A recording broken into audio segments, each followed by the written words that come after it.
Oh,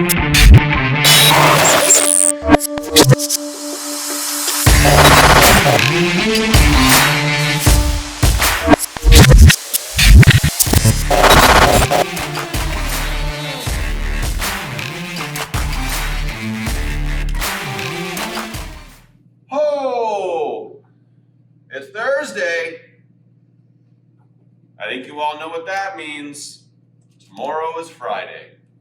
But it also means that Home Fit Fest is doing our last quad today. That means that this is your last chance to be awesome, at least for now.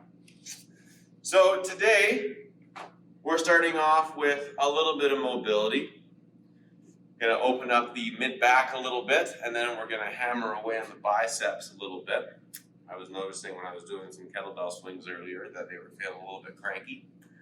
Then a little bit of structural balance is going to be very, very happy shouldery, okay?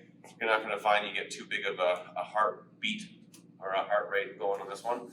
But the WOD is legit, too legit to quit.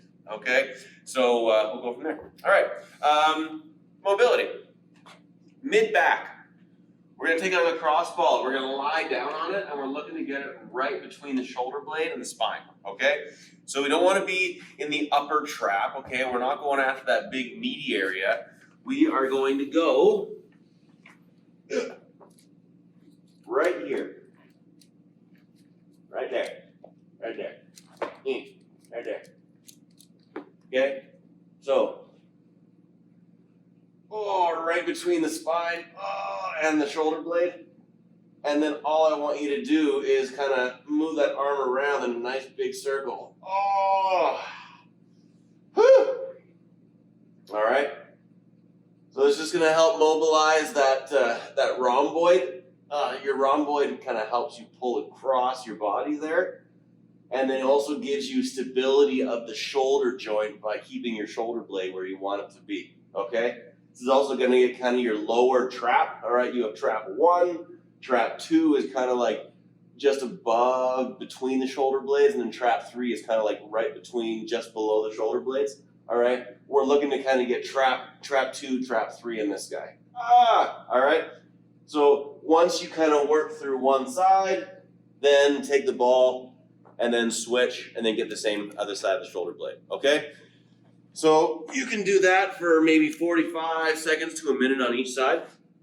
And then from there, we're just gonna do a kind of our mobility for our arm. And like I say bicep, but it kind of, I guess I should probably say more elbow flexor, because we're not getting up into here. We're gonna try and get this meaty guy, this brachioradialis is what it's called. It comes right over top of the elbow, okay? And so what I want you to do is you're gonna put your thumb in one side, get your fingers on the other side, and I just want you to give a real good squeeze, and then just kind of move that arm around a little bit, okay? And then once you kind of do that, you'll figure out roughly kind of what you're feeling. And then you can kind of start to almost like stroke that. It's gonna sound dirty. That's okay, because this is gonna be dirty, okay?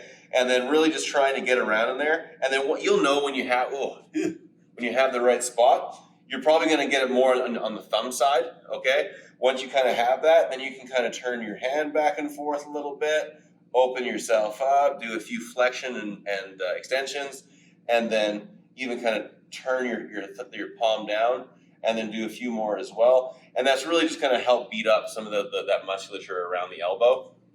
That's all the stuff that starts to get a little bit cranky when we do a lot of kind of pulling, all right? And because all of our pulling has been here and not here, we're using the same muscles over and over again, okay?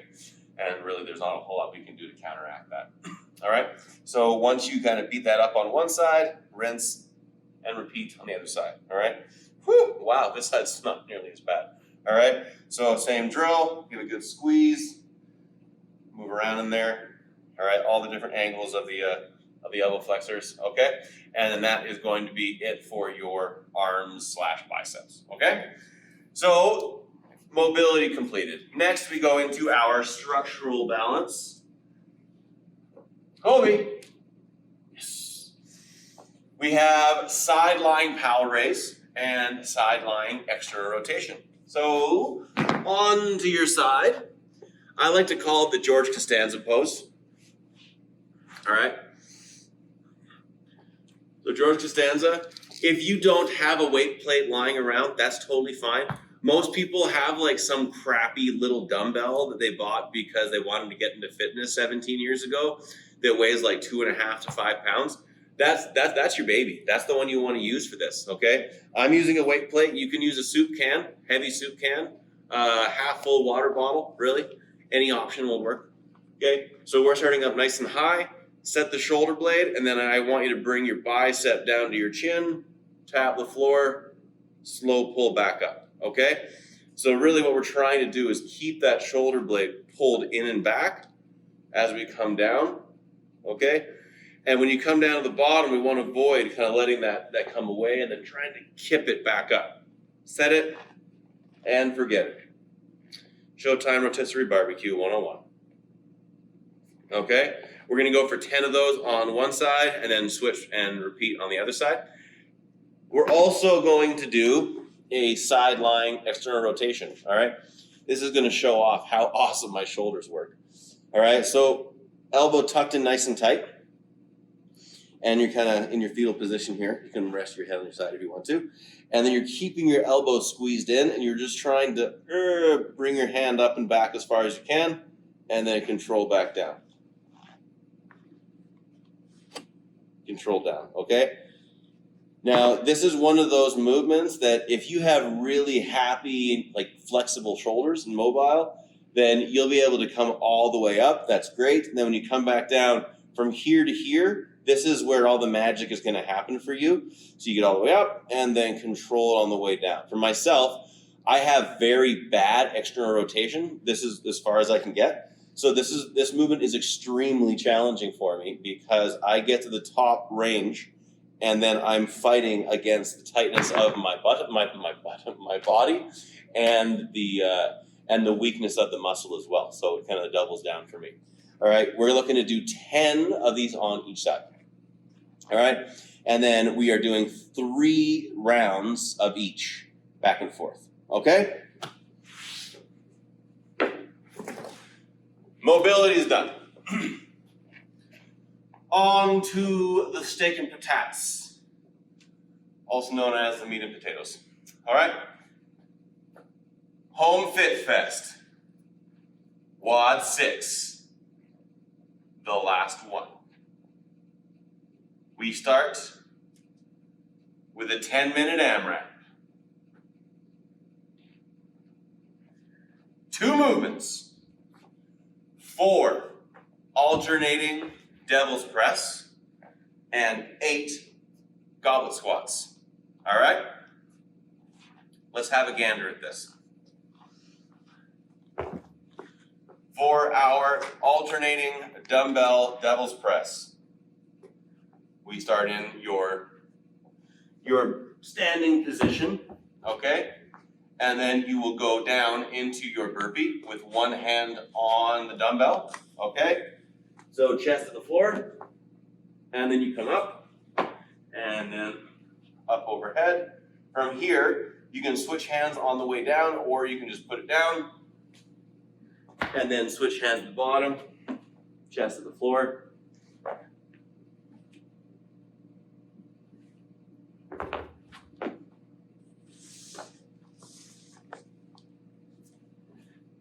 Okay, whichever you'd like, all right?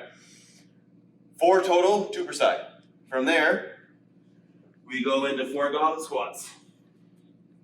So, kettlebells or dumbbells is in front. Make sure we're breathing parallel. All right, and 8 reps, okay? So, we're gonna be cycling through the rounds pretty quickly in this WOD. So it's gonna be pretty spicy, okay? You're gonna get a few reps in, but let's make sure that when we do our devil's press, our chest hits the floor and our dumbbell locks out overhead, all right? For our goblet squats, dumbbell or kettlebell stays here, and let's make sure we're breaking parallel on the squats, okay? And then for those devil's press, if you're doing a kettlebell snatch, or sorry, if you're using a kettlebell, the workout does not really change, okay? Because you're alternating hands. Let me grab a kettlebell here.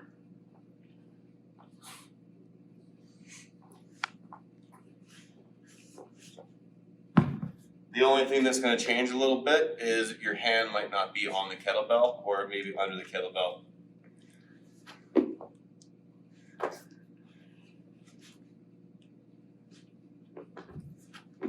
Okay? So it's not like it's one of those movements that you're going to lose a whole lot of time by doing a kettlebell versus a dumbbell. Okay? And that's that. And a bag of potato chips. Alrighty? 10 minutes, 4 alternating dumbbell, devil's press, 8 goblet squats. Get out there, give it a good go. Bye guys.